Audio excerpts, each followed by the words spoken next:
Ashama harka fuunee jirra jirtu. TikTok irratti viidiyoo erga gadhiistan booda viidiyoo san TikTok irraa deebistanii balleessuu yeroo barbaaddan haala kamiin laayikiin osoo hin tuqamiin viidiyoo qofa balleessuu dandeenya kan jedhu isinitti agarsiisa viidiyoo har'aa keessatti. Osoo laayikiin hin tuqamiin haala kamiin viidiyoo qofa dileet gochuu dandeenya yookaan immoo balleessuu dandeenya kan jedhu isinitti agarsiisa. Hanga xumuraan hordofaa. Obbolaawwan chaanalichaa haarawaa taatan subscribe gochuudhaan nu faana turaa isiniin jedha. Akkasumallee laayik gochuu hin dagatinaa. Hanga xumuraan hordofaa.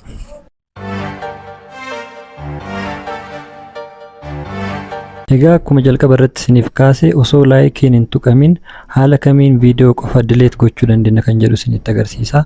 TikTokiin kun akkuma argaa jirtan laayikii 7 qaba, viidiyoo 2 ofirraa qaba. Haala kamiin laayikiin osoo hin tuqamin, tootaal laayikiin osoo hin tuqamin viidiyoo qofa dileet goona kan jedhu isinitti agarsiisa. Viidiyoo dileet gochuu barbaannu san yookaan immoo viidiyoo balleessuu barbaannu san irra tuquudhaan viidiyoo balleessuu barbaannu irra eega tuqanne booda gara jalaa kana mallattoon tuqaa sadiitu ni jirti. Isirra tuquudhaan haala kanaan fuula kanatti isin geessaa. Gaman akkana harkisuudhaan viidiyoo kana balleessuudhaaf straight delete kan jedhu kana fayyadamnee delete yeroo goone laayikii qabatee laayikii waliin bada jechuudha. Kanaaf laayikiin osoo hin tuqamin viidiyoo qofa haquudhaaf kan mallattoo qurfii qabu kana private setting kan jedhu kana isarra tuqanna. Private setting kan jedhu kana. Privacy setting kan jedhu irra eega tuqanne booda haala kanaan fuula kanatti isin geessaa. Achi booda as keessatti privacy setting how can see this post kan jedhu ni jira. Postii kana eenyu akka argu barbaadda kan jedhu jechuudha. Kanaaf maal gochuu qabna? Viidiyoo kana akka namni hin argine yookaan immoo balleessuudhaaf everyone irra kan jiru kana as keessatti waa sadiitu jira. Everyone ni jira, friends kan jedhu ni jira, only you kan jedhu ni jira. Viidiyoo kana balleessuudhaaf only you kan jedhu kanarra kaawwattan. Kan sadaffaa irratti argamu kana only you kan jedhu kanarratti kaawwattan jechuudha. Achi booda of duuba deebinee achi booda akkuma argaa jirtan haala kanaan viidiyoon tokko badee jira jechuudha. Jalqaba viidiyoo lamatu asirra ture. Viidiyoo tokko balleessinee jirra, garuu immoo tootaal laayikiin kenna hin tuqamne jechuudha. Ammallee viidiyoo tokko hafe kana balleessinee waliin haa ilaallu.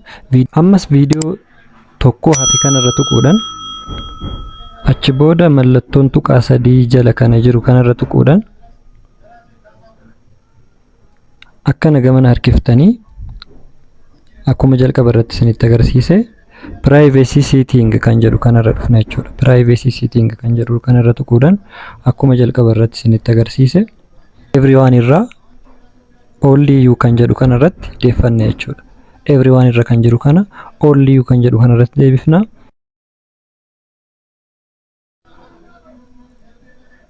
Achi booda of duuba deebinee yeroo laalle akkuma argaa jirtan viidiyoon homaatu hoomirra hin jiru jechaa jira jechuudha. Garuu immoo laayikiin tokkollee hin tuqamne jechuudha.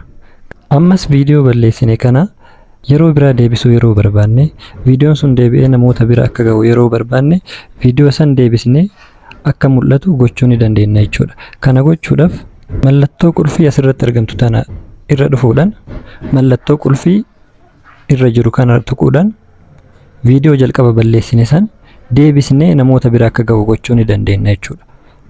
Mallattoo qulfii argaa jirtan kanarra inni tuqnaa.